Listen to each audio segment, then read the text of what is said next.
And welcome to your Friday Extra. How exciting. Here you find us at the Yankee game, although they're not playing too well. But this is a fabulous fundraiser in support of the operations for our chamber. And with me is my amazing chairman, Anthony Mormile. Anthony, what do you think? I love it, Lisa. You did a great job leading your team, and people are having a great time. We were hoping the Yankees would win, though. Got a couple more innings left, but it's having a great time, and the members are really excited. So, welcome. Have a nice time, and have a nice night. Hello, my name is Jonathan Acosta, and I'm Joseph Sorin. All right, we're from Grant Associates. We're here enjoying Yankee Stadium and beautiful view right here. We are a workforce development company. We are located in New York City, and we're serving here in the South Bronx. So what we do is that we connect businesses to the right type of employees that they need. Especially after COVID, it's been really hard for a lot of employers to get the right sort of people. That's where we come in, and we're able to help a lot of the companies that are here. Good afternoon, and welcome to your Friday Extra. This is your legislative and advocacy update. My name is Michael Brady. I'm the chair of the Legislative Committee here at the Bronx Chamber of Commerce and Senior Vice President of Policy and Economic Development. The legislative season is in the thick of it. As many of you know, we are without a New York State budget. The budget for New York State is due annually on April 1st.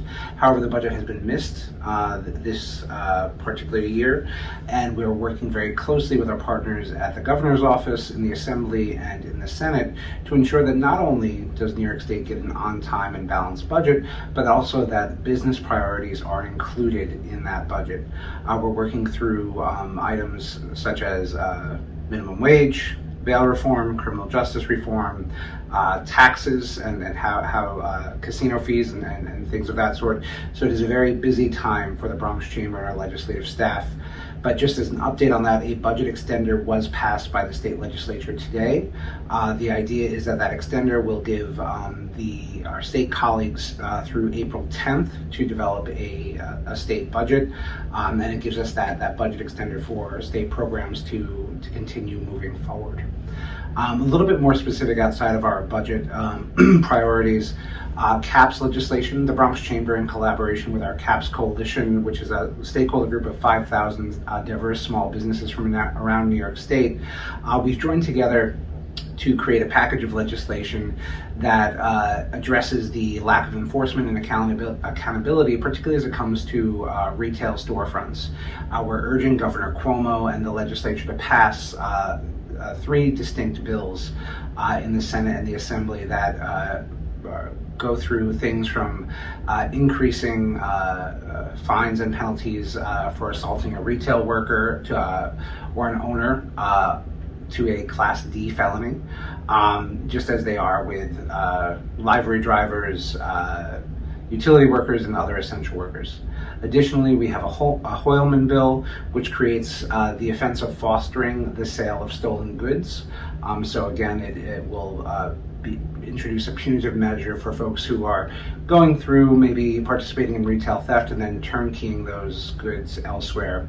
And then lastly, there's a bill in the Assembly introduced by Assemblymember Dinowitz, which raises a subsequent offense to a grand larceny in the 4th degree. Again, this is some code language that's being addressed with our CAPS. Continuing on with state legislation, the Bronx Chamber of Commerce is soliciting businesses to sign on to a letter in support of Governor Kathy Hochul's criminal justice reform component of the New York State budget. Criminal justice reform, including bail reform, additional funding for training, discovery, and gun violence prevention was the hallmark, or one of the hallmarks, of the Bronx Chamber's legislative agenda for this cycle. If you would like more information on that memorandum of support, please look in the body of this email and feel free to sign on.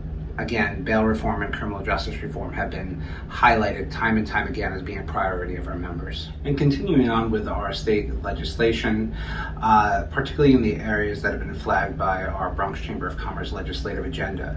The Bronx Chamber of Commerce is soliciting business sign-on in support of Governor Kathy Hochul's criminal justice reform component of the New York State budget. This includes bail reform, additional funding for training, discovery, and gun violence prevention. The memo of support is in the body of this email, and we encourage our members to sign on. Other elements of the state legislation that's attached to the budget that we've given feedback on are the 911 Modernization Act. The Bronx Chamber has signed on and issued a memo of support for the 911 Modernization Act. That is attached to this email and able for you to read at your leisure. And a recent movement is the package tax. The Bronx Chamber of Commerce has signed on to a memo of opposition against the governor's proposal for a new tax deemed the package tax. That is a 25-cent tax per box delivered to New Yorkers. The Bronx Chamber of Commerce believes that this legislation is punitive for New Yorkers and adds an additional fee at a time when we have escalating cost of living prices and very high inflation. On the city side, there are a couple pieces of legislation that are going to affect, one of them being the DSNY trash set-out regulations.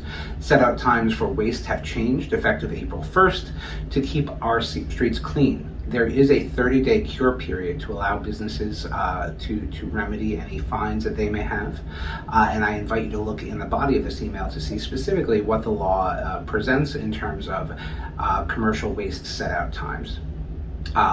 Lastly, the Chamber has given our support to two pieces of city legislation. One is gaming and charitable institutions and professional sports center, also known as the 50/50 legislation. We recently delivered testimony in the New York City Council in support of this legislation. Similarly, third-party delivery marketing fee cap testimony was delivered during a joint hearing at the New York City Council in support of raising that cap. So as you can see, it has been a very, very busy time for our legislative staff here at the Bronx Chamber of Commerce, and we look forward to many more updates as the budget continues to roll on. Thank you so much. This has been your legislative update.